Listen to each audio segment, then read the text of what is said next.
Vous connaissez peut-être la Chine comme le pays aux milliards d'habitants ou comme cette région qui abrite une terre surnommée le sanctuaire des beautés. Mais ce pays fascinant a aussi une facette que peu de gens connaissent. D'un thé si rare qu'il est cueilli par des jeunes filles non mariées avec leur bouche au fait que la Chine s'étend sur 5 fuseaux horaires mais n'en utilise qu'un seul. Les pandas sont des diplomates. On y trouve le plus grand restaurant de fondue chinoise au monde avec près de 900 tables et la Chine est devenue le paradis mondial des produits de contrefaçon. Nous allons lever le voile sur les secrets cachés de la Chine. Restez avec nous car ce que vous allez découvrir changera à jamais votre vision de ce pays. La Chine est un pays d'une grande richesse culturelle et ethnique avec 5 régions autonomes qui possèdent chacune leurs propres caractéristiques culturelles et géographiques. D'abord, il y a le Tibet.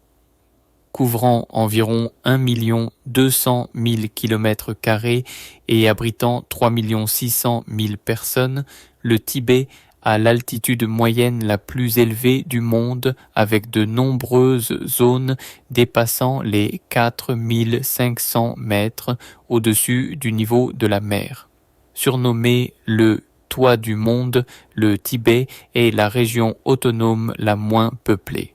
Ensuite vient le Ningxia, avec une population d'environ 7 millions d'habitants et une superficie de 66 000 km². Le Ningxia est une région autonome pour le peuple Hui, une minorité ethnique musulmane. La région a un climat semi-désertique, ce qui la rend chaude avec des hivers froids et secs. Le Ningxia est la plus petite des régions autonomes. Puis il y a le Xinjiang qui compte une population d'environ 25 millions d'habitants et s'étend sur environ 1 600 000 km², ce qui en fait la plus grande région autonome. Grâce à sa situation géographique, le long de la route de la soie reliant l'Europe et l'Asie et en tant que lieu de convergence de nombreux groupes ethniques, le Xinjiang est connu comme le sanctuaire des beautés en Chine. Dilraba Dilmurat est l'une des célèbres beautés du Xinjiang dans le monde du divertissement chinois. La 4e région est la Mongolie intérieure, avec une population d'environ 24 millions d'habitants et une superficie d'environ 1 180 000 km². La Mongolie intérieure possède de vastes prairies et constitue une importante zone d'élevage pour la Chine. Ce fut la première région autonome de Chine. Enfin, il y a le Guangxi, la région autonome la plus peuplée avec environ 50 millions d'habitants.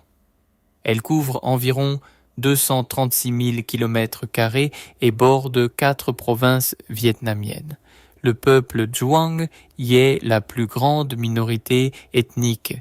Le Guangxi est une destination touristique populaire en raison de ses paysages naturels époustouflants, de ses villages anciens et de sa culture diversifiée. Avez-vous déjà visité l'une de ces 5 régions autonomes? Partagez vos impressions dans les commentaires. Vos expériences ou ce que vous avez appris pourraient inspirer d'autres curieux de découvrir la vraie Chine. La Chine est le 4e plus grand pays du monde en superficie, après la Russie, le Canada et les États-Unis, s'étendant sur 5 fuseaux horaires de GMT plus 5 à GMT plus 9. Cependant, le gouvernement chinois a décidé de n'utiliser qu'un seul fuseau horaire GMT plus 8 pour tout le pays.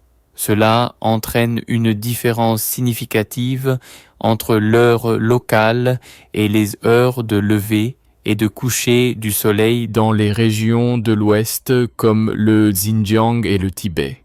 Par exemple, s'il est 6 heures du matin dans la capitale Pékin et que le soleil se lève à peine à 6 heures du matin au Xinjiang, il fait encore nuit et ils doivent attendre jusqu'à 9 heures pour voir le soleil se lever, le coucher, du soleil ayant lieu parfois jusqu'à 21 heures. Pour s'adapter au fuseau horaire GMT plus 8, le Xinjiang et le Tibet utilisent souvent un système horaire non officiel GMT plus 6 qui a 2 heures de retard sur Pékin.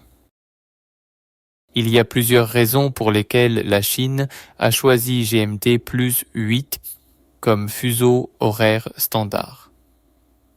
Premièrement, le gouvernement trouve plus facile de gérer un pays aussi vaste et peuplé avec un seul fuseau horaire. Deuxièmement, Pékin, la capitale, est située dans la zone GMT plus 8. Il est donc logique de définir l'heure de la capitale comme la norme nationale. Enfin, avoir un fuseau horaire unifié simplifie les activités économiques et le commerce à travers le pays. Avez-vous déjà entendu parler d'un thé cueilli avec la bouche et méticuleusement préparé par de charmantes femmes en Chine? Le goût de ce thé vous donnera envie d'y goûter encore et encore. Avant de nous plonger dans ce sujet, n'oubliez pas de prendre 5 secondes pour vous abonner et activer les notifications. Si vous le faites pour moi, je vous promets que mon équipe et moi ferons tout notre possible pour rendre ce programme encore meilleur. Pour vous, marché conclu. Non seulement la Chine a une histoire de consommation de thé qui s'étend sur plus de 3000 ans, mais c'est aussi le plus grand pays producteur de thé au monde, avec une production de thé frais atteignant 13 700 000 tonnes en 2021. En raison des différences de relief et de climat, la plupart des théiers sont principalement cultivés dans les régions du sud. La Chine est réputée pour abriter plusieurs des thés les plus fins et les plus chers du monde. En plus du thé Longjing et du thé Tieguanyin, il existe un thé particulièrement unique, connu comme l'un des plus prestigieux de Chine. Ce thé n'est pas seulement célèbre pour sa saveur délicieuse, mais aussi pour sa méthode de production distinctive. Selon la tradition, ce thé spécial doit être cueilli par de jeunes femmes non mariées au début du printemps, lorsque les théières produisent leurs premières feuilles tendres. Après avoir été soigneusement sélectionnées, les jeunes femmes cueillent délicatement les feuilles les plus fraîches avec leur bouche, les placent dans leurs vêtements ou près de leur corps et les récupèrent le lendemain. On croit que les feuilles de thé imprégnées de salive puis réchauffées naturellement par la chaleur corporelle et imprégnées de leur sueur acquièrent une saveur particulièrement pure et exquise. Non seulement le processus de production est très méticuleux, mais la préparation de ce thé est également élaborée, nécessitant une infusion dans de l'eau de fonte de neige vieillie pour obtenir le meilleur goût. Les femmes chinoises incarnent un mélange de tradition et de modernité, créant une tapisserie culturelle riche et diversifiée.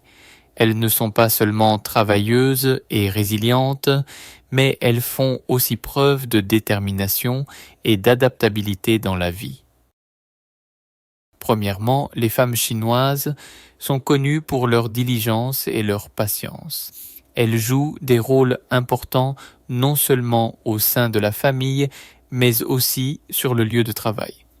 Aujourd'hui, de nombreuses femmes sont les principales pourvoyeuses de revenus pour leur famille, assumant des rôles de gestion financière et de budgétisation. Notamment dans de nombreux foyers chinois, la gestion financière est confiée aux femmes qui sont souvent douées pour l'épargne et l'investissement. Bien que les femmes d'aujourd'hui aiment plus de liberté pour choisir leur mode de vie et développer leur carrière, les valeurs traditionnelles, en particulier en ce qui concerne la famille et le mariage, restent importantes. Des coutumes comme les 3 obéissances et les 4 vertus continuent d'influencer le comportement et les perspectives de nombreuses femmes, créant une image à la fois moderne et profondément respectueuse de la tradition. Les femmes chinoises accordent également la priorité à l'éducation et au développement de leur carrière. Aujourd'hui, le pourcentage de femmes fréquentant l'université et travaillant dans des domaines professionnels ne cesse d'augmenter. En raison de leur travail acharné et de leur ambition, certaines femmes hautement qualifiées peuvent encore être célibataires à la fin de la vingtaine ou au début de la trentaine alors qu'elles cherchent le partenaire idéal. De plus, les femmes chinoises sont souvent considérées comme des modèles dans l'éducation des enfants, gérant tout de l'éducation aux soins quotidiens avec une grande attention aux détails. Le concept de affection maternelle est profondément ancré, reflétant leur dévouement et leur amour dans l'éducation de leurs enfants. Comme vous pouvez le voir, les femmes ici méritent vraiment un partenaire qui les apprécie et peut-être que cette personne, c'est vous. Dites-nous en commentaire si vous êtes prêts à venir ici pour construire une relation durable. En Chine, vous pouvez facilement trouver des copies méticuleusement réalisées de produits presque impossibles à distinguer des originaux de marques de renommée mondiale comme Apple Chanel et Gucci à des prix très abordables. Ces articles varient en qualité du haut de gamme au bas de gamme. Même des structures emblématiques comme la Tour Eiffel en France et le village historique de Holstadt en Autriche ont leurs répliques ici.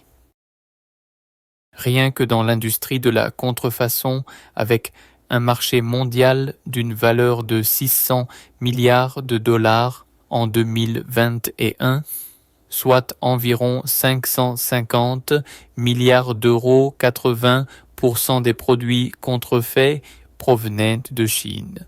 Les profits énormes et une réglementation juridique laxiste ont poussé de nombreuses entreprises chinoises à capitaliser sur ce marché lucratif, générant 480 milliards de dollars en 2021, soit environ 440 milliards d'euros.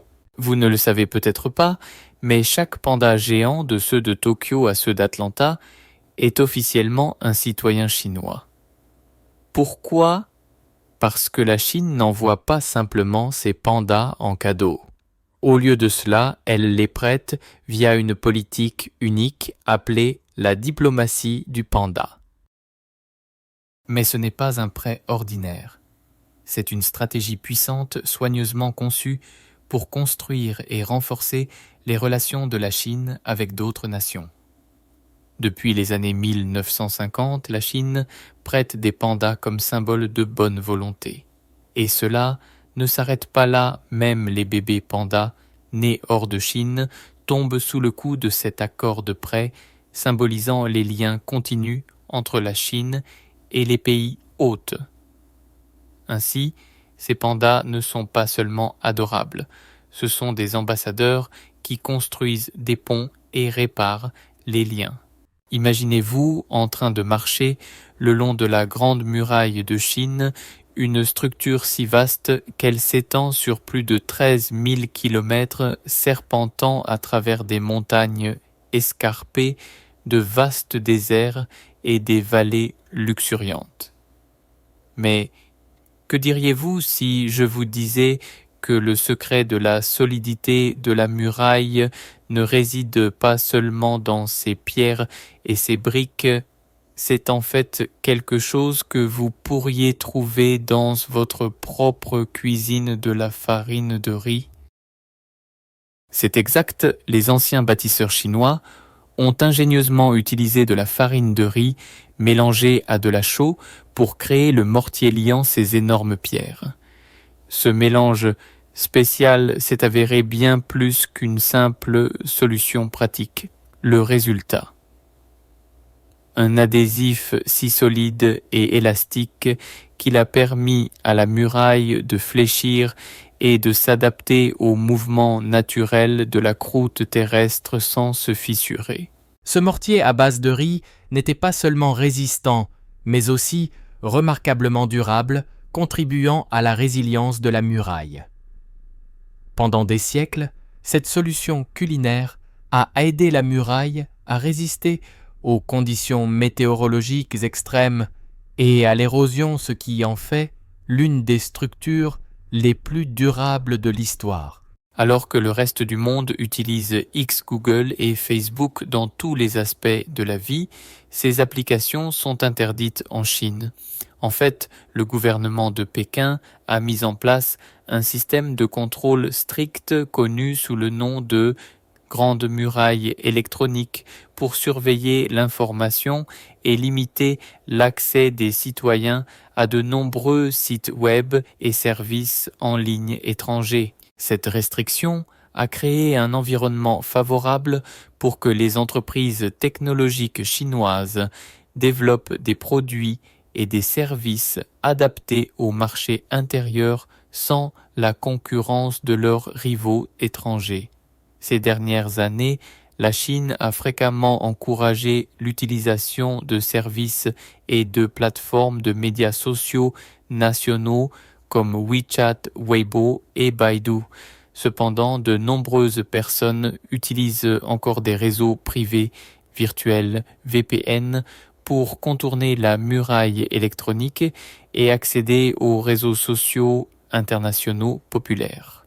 La ville chinoise de Chongqing est célèbre pour abriter le plus grand restaurant de fondue chinoise du monde, nommé Pipayuan, avec près de 900 tables et une capacité d'accueil d'environ 5800 personnes à la fois. Le restaurant de fondue Pipayuan, également connu sous le nom de Pipayuan, est situé dans le district de Nan'an, en périphérie de Chongqing, et couvre une superficie de 3300 mètres carrés. Il détient le record du monde Guinness du plus grand restaurant de fondue par sa capacité décernée en 2022. Le restaurant compte un total de 888 tables et peut servir plus de 5800 clients simultanément. Avec sa disposition étendue sur une colline escarpée, les clients peuvent avoir besoin de jusqu'à 30 minutes pour marcher du parking au pied de la colline jusqu'à leur table. Des visiteurs de toute la Chine et des touristes internationaux viennent pour découvrir par eux-mêmes le plus grand restaurant de fondue du monde. Étant donné le volume massif de clients, la cuisine prépare des tonnes de nourriture chaque jour, ce qui nécessite une grande équipe. Le restaurant emploie des centaines de serveurs, des dizaines de chefs et de personnel de cuisine et plus de 25 caissiers. En raison du grand nombre de clients, les temps de service peuvent être un peu longs, surtout pendant les heures de pointe. Cependant, la nourriture à Pipayuan est très appréciée pour son goût délicieux, ses ingrédients frais, ses épices douces et les vues panoramiques depuis le sommet de la colline, offrant aux convives une expérience vraiment mémorable. Bex. Le papier est peut-être un objet simple et quotidien aujourd'hui, mais son invention remonte à plus de 2000 ans dans la Chine ancienne. Le concept même de papier a vu le jour pendant la dynastie Han entre le IIIe siècle avant notre ère et le IIIe siècle de notre ère. Cependant, une utilisation particulière du papier, quelque chose que nous tenons maintenant pour acquis, n'a commencé que quelques siècles plus tard. Le papier toilette des archives de la dynastie Sui au VIe siècle de notre ère révèle que l'empereur de Chine avait sa propre réserve de papier, toilette parfumée avec 15 000 feuilles stockées pour son usage personnel. Imaginez, pour un empereur, le papier n'était pas seulement fonctionnel, il était luxueux. À l'époque, le papier toilette était rare et précieux, un symbole de richesse et de sophistication. En revanche, le papier toilette dans le monde occidental n'est devenu d'usage courant qu'au XIXe siècle. Joseph Gayety, un entrepreneur américain, est crédité de la création du premier papier toilette commercial aux États-Unis en 1857. Au début, ce n'était pas le produit en rouleau que nous connaissons aujourd'hui. Le papier toilette de Gayety se présentait plutôt en petites feuilles de 5 par 8 cm, avec le nom du fabricant imprimé sur chaque morceau. Au fil du temps, le papier toilette a évolué devenant un produit de masse largement disponible dans les foyers du monde entier. En Chine, les nouilles instantanées sont plus qu'un simple repas rapide. C'est un phénomène culturel. En 2011, la Chine a consommé le chiffre stupéfiant de 42,5 milliards de paquets de nouilles instantanées. C'est assez pour s'étendre sur des continents. Mais qu'est-ce qui rend cet aliment si incroyablement populaire en Chine? Dans un monde au rythme effréné, elles offrent un repas pratique prêt en quelques minutes seulement. Avec rien de plus que de l'eau bouillante, n'importe qui peut avoir un repas copieux, que ce soit à la maison en déplacement ou même au bureau.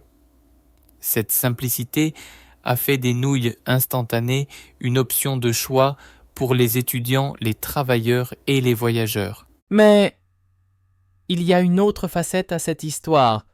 En Chine, les nouilles instantanées ne sont pas simplement consommées telles quelles. Elles sont transformées. Beaucoup de gens y ajoutent des légumes, de la viande, des œufs ou des épices pour créer des plats uniques et savoureux.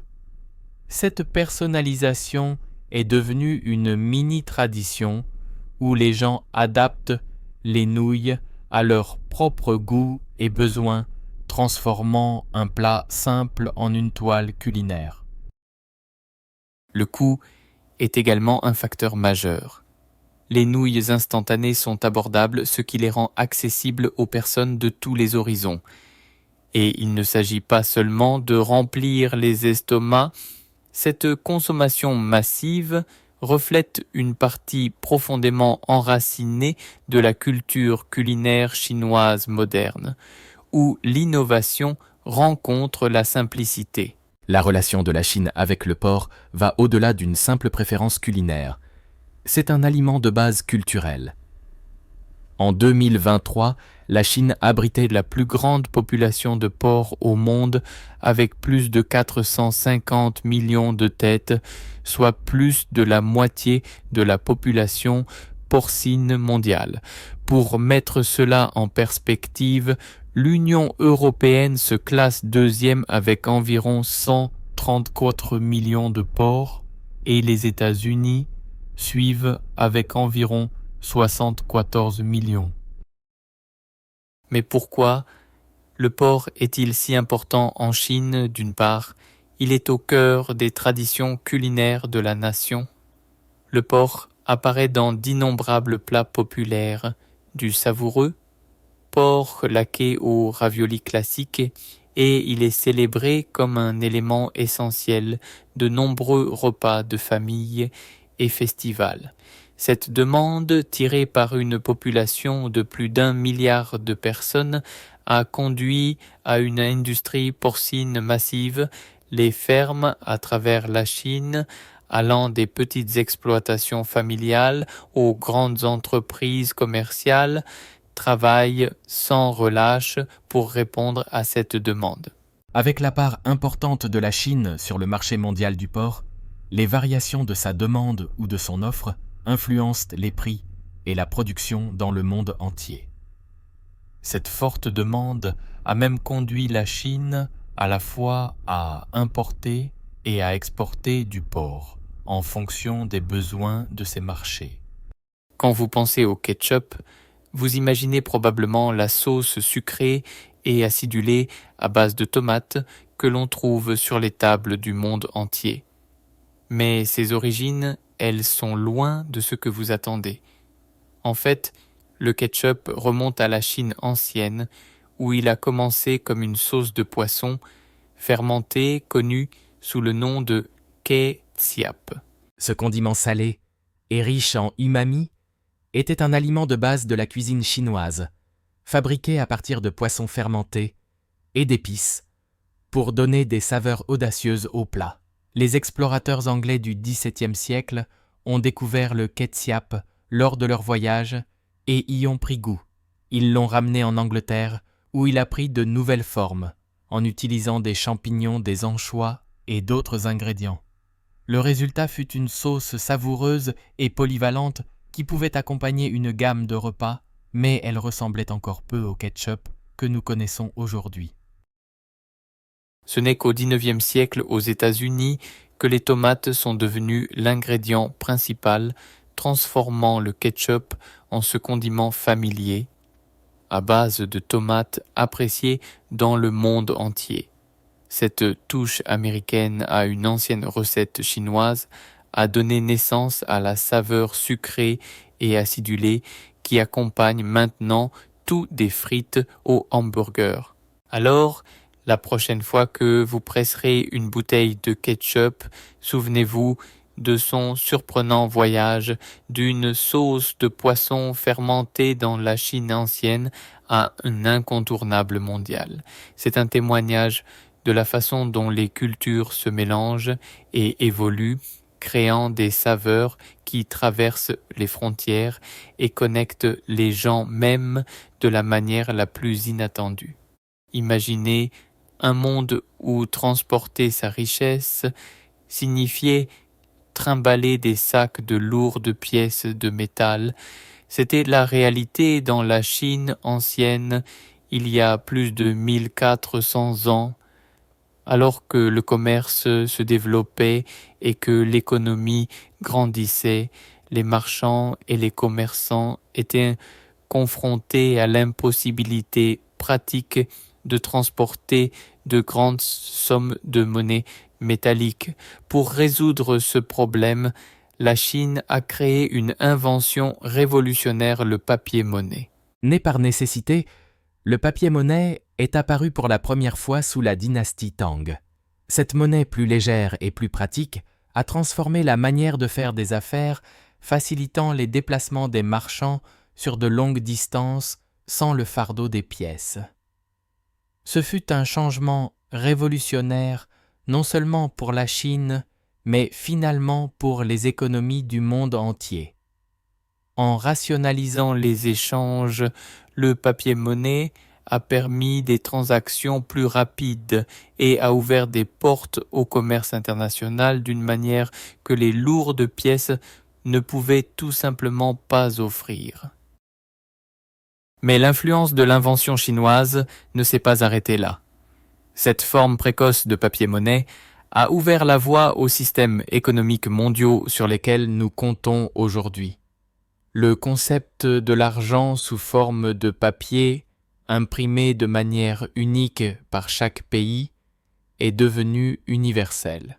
Le réseau ferroviaire à grande vitesse de la Chine est une réalisation qui va bien au-delà de la simple distance. S'étendant sur plus de 40 000 km en 2024, c'est le système ferroviaire à grande vitesse le plus long et le plus utilisé au monde, représentant une nouvelle ère d'efficacité, de vitesse et de confort dans les transports. Imaginez voyager de Pékin à Shanghai, distant de plus de 1000 km, en seulement 4 heures et demie. Pour des millions de passagers, ce réseau ferroviaire a fait des voyages rapides et fluides à travers de vastes régions, une réalité quotidienne. Mais ce système ferroviaire est plus qu'un simple moyen de transport. C'est un symbole du développement rapide de la Chine et de son engagement en faveur de la connectivité. En reliant les grandes villes aux zones reculées, le système ferroviaire chinois stimule non seulement les voyages intérieurs, mais alimente également la croissance économique, facilite le commerce et soutient même les liaisons internationales. Chaque ligne à grande vitesse est une pièce d'une vision plus grande, un voyage vers l'unification de la nation et le dépassement des limites en matière de technologie et d'infrastructure. Au-delà de la vitesse, ces trains incarnent l'approche avant-gardiste de la Chine en matière de durabilité. Les trains à grande vitesse modernes fonctionnant souvent à l'électricité. Le réseau ferroviaire chinois offre une alternative écologique au transport aérien, réduisant les émissions tout en maintenant l'efficacité. Dans une nation au paysage si vaste et aux cultures si diverses, ce système ferroviaire rapproche les gens, créant une Chine interconnectée qui allie tradition et innovation. Le réseau ferroviaire à grande vitesse de la Chine est plus qu'une merveille d'infrastructure. C'est un témoignage d'ambition, de progrès et du pouvoir de la connectivité. À travers ces rails, la Chine continue de remodeler non seulement son propre paysage, mais aussi les normes mondiales du voyage et des transports. Saviez-vous qu'une personne sur 5 sur Terre vit en Chine avec plus d'1 milliard d'habitants ? La Chine est le pays le plus peuplé du monde, abritant une population aussi diversifiée que nombreuse. Des horizons ultramodernes de Shanghai et Pékin aux paysages calmes et pittoresques de provinces comme le Guangxi, la taille même de la Chine reflète la complexité et la richesse de sa culture. Mais il ne s'agit pas seulement de chiffres. La population chinoise est une mosaïque vibrante d'ethnies, de langues et de traditions. Le pays reconnaît officiellement 56 groupes ethniques, chacun apportant des coutumes, des festivals et des pratiques uniques à l'identité nationale.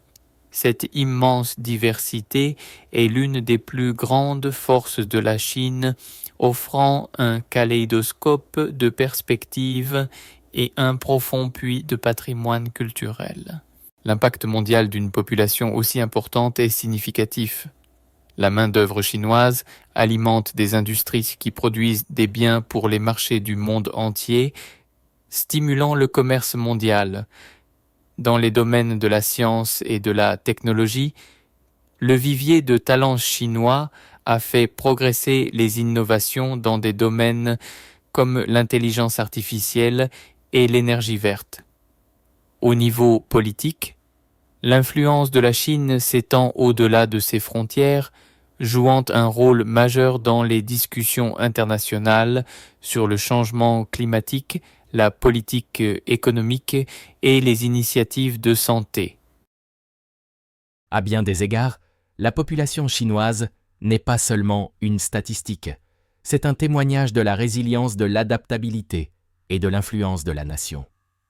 En tant que pays le plus peuplé du monde, le peuple chinois est au cœur de son histoire, une histoire qui s'étend sur des millénaires et continue de façonner l'avenir.